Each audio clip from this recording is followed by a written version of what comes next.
My sister stole my husband and told me to stay out of their business. Now they're begging me to raise their son after her tragic accident. I'm 36 years old now, and it's been 3 years since my divorce. My ex-husband, Garrett, who's also 36, had an affair with my younger sister, Elise, who's 32. That betrayal is what ultimately ended our marriage. Garrett and I first met when we were 25, introduced by mutual friends at a party. We hit it off, started dating, and after 3 years together, he popped the question.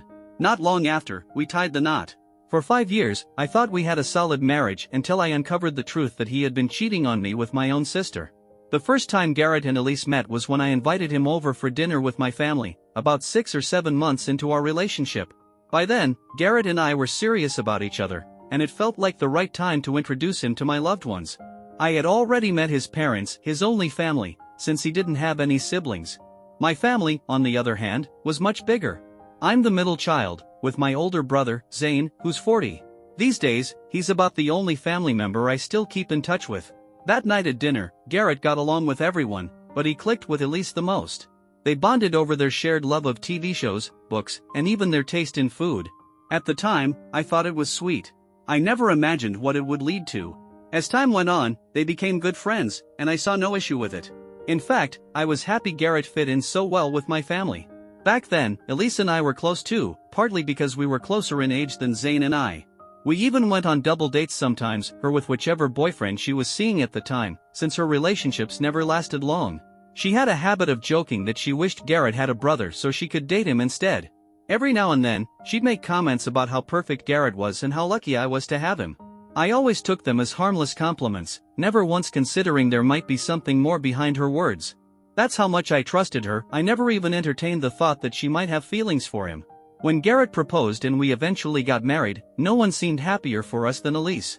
She was even my maid of honor. So you can probably imagine just how deep the betrayal cut when I found out, 5 years into our marriage, that they had been sleeping together behind my back. Before you ask, no, there weren't any red flags. Nothing that made me suspect anything was going on between them. I trusted Elise completely, and I believed in Garrett too. In my mind, neither of them would ever do anything to hurt me. And for those 5 years, I thought we had a smooth, steady marriage. Sure, we had disagreements, like any couple does. There were 2 major sticking points between us. He wanted kids, and I didn't. He also thought I worked too much and wished I'd cut back, but that wasn't really an option for me. I made more money than he did, and with the lifestyle we had, my income was necessary to keep us financially stable. I work as an investment banker, and the job is demanding, but I love it. Garrett, on the other hand, worked in marketing. He was good at it, but not particularly passionate. I never held that against him. I just knew that for me, my career was something I truly cared about, and I wasn't going to apologize for that. As for kids, that was an easy decision. I simply wasn't ready. I didn't feel emotionally or mentally prepared for motherhood, and I'd rather not have children at all than do a poor job raising them. I've always believed that no one should be pressured into becoming a parent if they don't genuinely want it. I had been clear about this from the very beginning of our relationship, yet for some reason, Garrett assumed I would eventually change my mind. I have no idea why he thought that, considering I had never once wavered on my stance. Most of our big arguments revolved around one of these 2 topics, kids and my career. Of course, like any couple, we also had smaller disagreements here and there, but we always managed to work through them. Even when we fought, we found our way back to each other, and I truly believed we were in it for the long haul. At least, I thought we were. Looking back, I guess he never saw things the same way I did. What hurt the most was that even up until a week before I found out about the affair, Garrett still acted like a devoted husband. He was affectionate, told me he loved me, and gave me no reason to suspect a thing.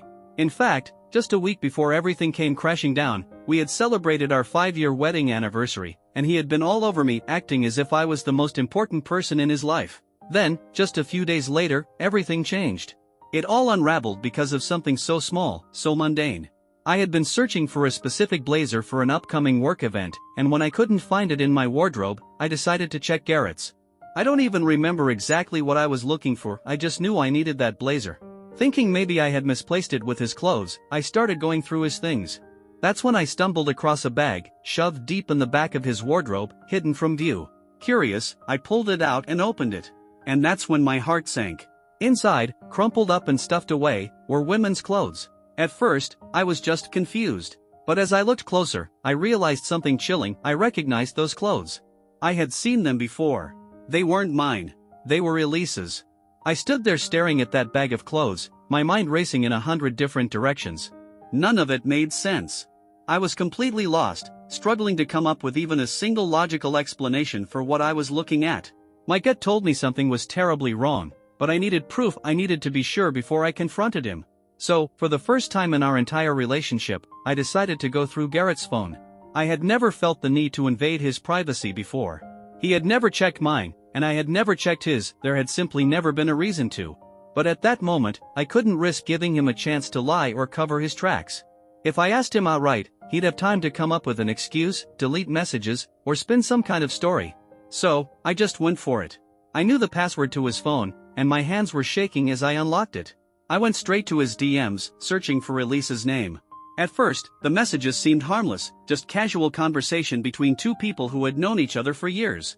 But as I scrolled further back, my stomach dropped. Friends don't talk to each other like that. The messages were flirty, intimate. They had pet names for each other. They talked about sneaking away, making plans to meet up. And suddenly, all those late nights at work made perfect sense. It had been going on for months. As fate would have it, Elise had actually come over for lunch that same day. Which meant I had them both right there, under the same roof. They got lucky, alright, lucky that I discovered the truth while I had the chance to confront them together.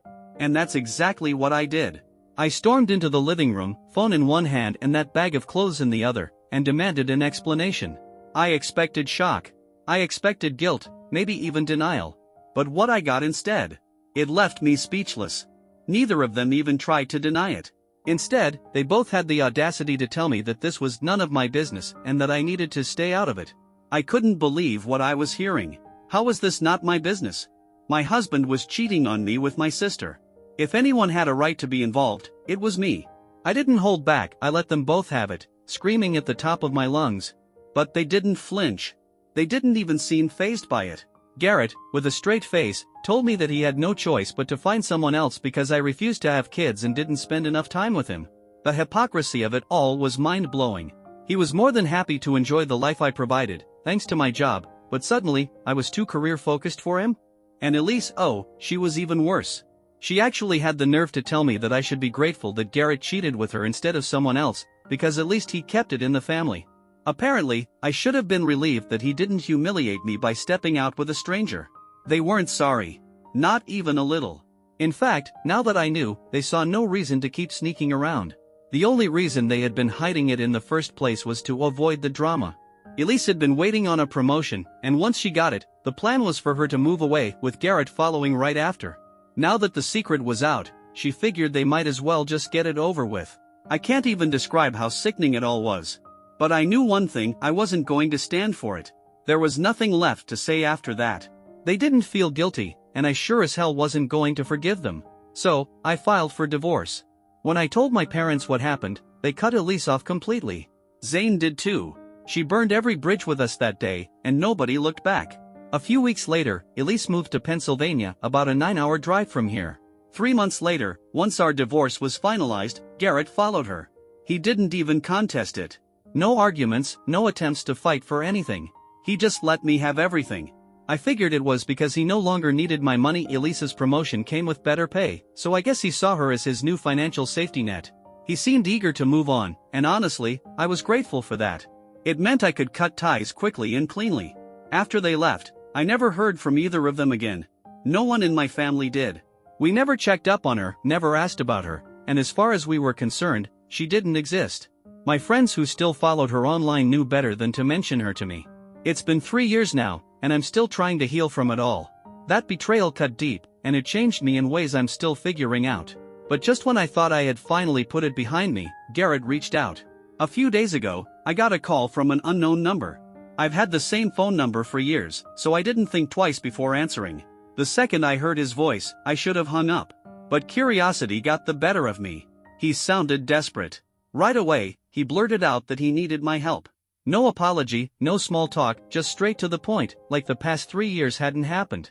Apparently, Elise had been in a serious car accident a few months ago.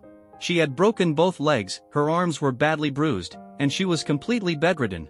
And on top of that, they had a 2-year-old son who now needed to be taken care of. Garrett told me he had already reached out to his friends, but none of them were willing to take on the responsibility. He was struggling between working to keep up with their expenses and trying to care for Elise. He was completely overwhelmed.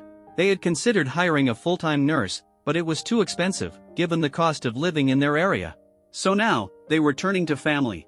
Apparently, they had already called my parents, but my mom and dad told them they were too old to handle a toddler and a bedridden daughter. Garrett's parents weren't an option either. His father had passed away the year before, and his mother had moved to Canada to live with her sister. And now, for some insane reason, he thought I might be willing to help. My parents weren't an option, even if they wanted to help. And as for Elliot, they had reached out to him too, but he shut them down immediately. He made it clear he wanted nothing to do with them anymore. With no extended family they were particularly close to, they had no one else to turn to. That's when they came crawling to me, practically begging for my help. And after 3 years of holding everything in, I finally had my moment. Once Garrett finished spilling his sob story, I just told him, "I can't help you. It's not my business." Then, without another word, I hung up the phone and blocked his number. I didn't get into any explanations. I didn't ask for details. I just ended the conversation right then and there. Elliot thinks I did the right thing, but unfortunately, my parents don't agree. They seem to think that 3 years should have been enough for me to get over it, especially now that Elise is going through such a horrible situation. In their minds, I should be stepping up and supporting her. I don't know what world they're living in. They think I'm being stubborn for refusing to help, but I think they're being ridiculous for even expecting it. I feel bad for their kid, I really do. But at the end of the day, that's not my problem. They're the ones who made these choices, and now they have to deal with the consequences. My parents keep pushing, insisting I'm being selfish and that I should at least consider it before saying no. And I'd be lying if I said their words haven't gotten to me a little. It's been a couple of days now, and I've started questioning myself, wondering if maybe I was too cold about it. I don't care about Garrett or Elise, but the fact that there's an innocent child involved makes it harder. Still, the answer is no. Update 1. First off, I just want to say thank you to everyone who took the time to comment. I really appreciate it. It means a lot. As for my decision, I'm not changing my mind. I meant what I said, this is not my business, just like they told me all those years ago. My parents can think whatever they want about me, but they don't get to decide if I should be over it by now. I was the one who got hurt, and I am the only person who gets to decide how I feel about it. Yes, I feel bad for their kid, but again, he's not my child. He's not my responsibility. If my parents are so concerned, then they can step up and help. But no, they'd rather put it on me while making excuses about how old they are. And honestly, that's just a load of crap. They're only in their early 60s. They live completely normal, independent lives. It's not like we're talking about frail, elderly people here. If it's just a couple of months like they say, then they could easily step in if they really wanted to. But they don't. They'd rather guilt-trip me into doing it instead. When I made it clear that my answer wasn't changing, my parents threw a fit. They told me that if I was going to be so selfish and stubborn, then they were cutting ties with me too. Honestly? Good. I don't know what's so shocking about it. They screwed me over once, I'm not about to let them walk all over me again. It's really as simple as that. I haven't had the chance to talk to Elliot about it yet, but I already know he'll be on my side. He's been the only one who's had my back through all of this, and I doubt that's going to change now. He's caught up with work at the moment, he just signed on for a new project, so it might be a few days before we get to talk properly. But until then, I feel completely fine with my decision. I have no idea what's going to happen to Elise, Garrett, or their kid. And honestly, I don't want to know. I just hope they figure something out for the sake of their child. But it's not my problem to solve. Update 2. It's been about a week and a half since Garrett called me, and thankfully, he hasn't tried reaching out again. Blocking his number took care of that. But apparently, that hasn't stopped them from blowing up Elliot's phone. I spoke to him a couple of days ago, and he told me that both Garrett and Elise have been messaging him non-stop, but he hasn't responded. He just leaves their messages on read and ignores them. And here's the kicker, after seeing how unreasonable our parents have been about this whole situation, Elliot has now decided to cut them off too. The irony is almost too good. They've spent all this time calling me selfish, but now, they're the ones left with nothing. They don't have me, they don't have Elliot, and they don't even have Elise. I guess they could try making things right with her, but let's be honest, they're not going to. My parents are the kind of people who say they love their family but never actually do anything when it counts. I saw it happen with Elliot's kids. A few years ago, when Elliot's older son was about 4, he had a bad fall at the playground and fractured his wrist. Once the cast came off, he needed physiotherapy to help with his movement. But at the time, Elliot's business was struggling, and money was tight. So, he asked our parents if they could lend him some money to cover the cost. They refused. They told him they had to save for retirement and couldn't just give out money like charity. Elliot, being the person he is, didn't argue with them. He respected their decision and never brought it up again. But I remember thinking how selfish it was. So, honestly, I'm not at all surprised that they're refusing to step up now. It's exactly what I expected from them. I just hope they don't act shocked when, years from now, neither Elliot nor Elise want them around their grandkids. Because if they couldn't be bothered to help when it mattered, then they shouldn't expect to be included later. They've made their choices. Now, they can live with them. If my parents are so insistent on the idea that family should always help each other, then that principle should extend to them too. They shouldn't feel entitled to spend time with their grandkids whenever they feel like it if they aren't willing to support their own children when it really matters. But that's just my opinion. And as much as I dislike Elise, I do hope things work out for all of them in the end. Update 3. This is going to be a long one. It's been almost 2 months now since I first heard about Elise's accident. I haven't had any direct contact with them, but I've been getting updates from Elliot. He's the only one I still talk to about all of this, and honestly, I told him I'd be okay with him keeping in touch with Elise if he wanted to. I don't like her. I absolutely loathe Garrett. But I'm not heartless. As much as I despise what they did to me, I don't wish for anything bad to happen to them. And their son, he had nothing to do with any of this. He's completely innocent. That's the only reason I told Elliot to check in on them. I wasn't going to do it myself, but I needed the peace of mind of knowing my nephew was okay. That's what mattered to me. People can be judgmental, so I feel like I have to explain myself. No, I don't forgive them. No, I don't want them in my life. But I also don't believe in lowering myself to their level. I got my revenge already. I refused to help them when they needed me. That was enough. I don't need to actively wish for their suffering to feel like I've won. So, a couple of weeks ago, Elliot finally got in touch with them. And apparently, things are really bad. Elise told him that they were barely managing. They had no choice but to put their son in daycare while Garrett worked, but it was draining their finances fast. The area they live in is expensive, and they couldn't afford to move somewhere cheaper since she's still completely dependent on others for even the most basic things. Garrett couldn't be driving several hours a day to get cheaper childcare and hold down a job, so they were stuck. On top of that, they were falling behind on rent. The only reason they hadn't been kicked out yet was that their landlord was being understanding about Elise's condition and had given them an extension. But that extension wouldn't last forever. Soon, they'd have to either come up with the money or find somewhere else to live. Elise had already gone to our parents, begging for help. And they turned her down. Again. They gave her the same excuse they've always used, that they need to save for the future. I get it, saving for retirement and possible medical emergencies is important. But the thing is, our parents could afford to help her. It's not like she was asking for a handout with no way to pay them back. We've never been the type to take money and not return it. I don't understand why they're always so weird about helping their own kids. It's not like we're strangers trying to scam them. But this time, when they refused, Elise lost it. She told them she was done.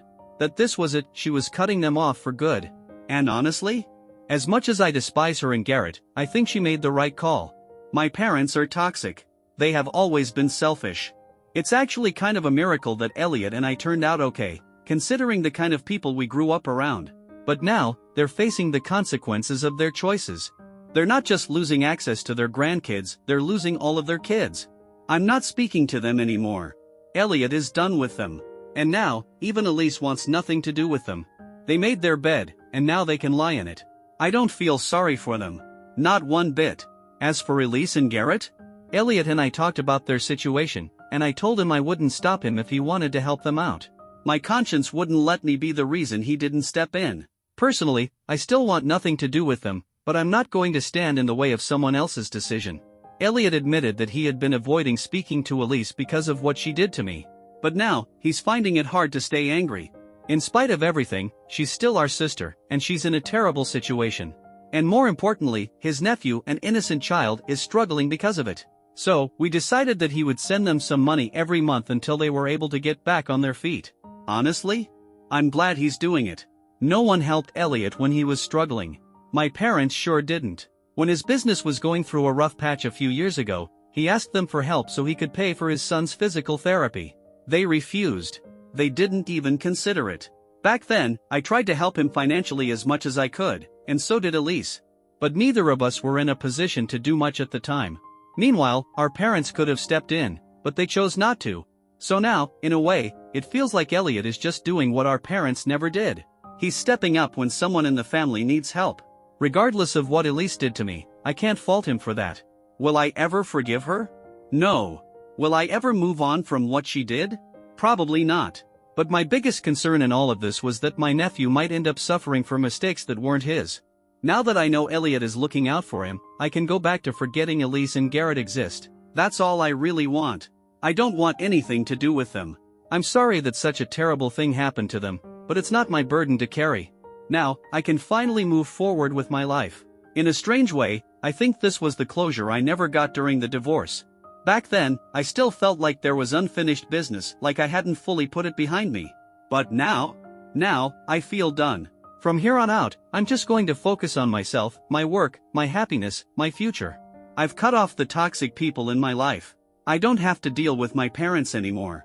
And for the first time in a long time, I feel free. I'm single, I have a lot to look forward to, and I know I'll be just fine. Thank you to everyone who followed my story and showed me kindness. It truly means more than I can say.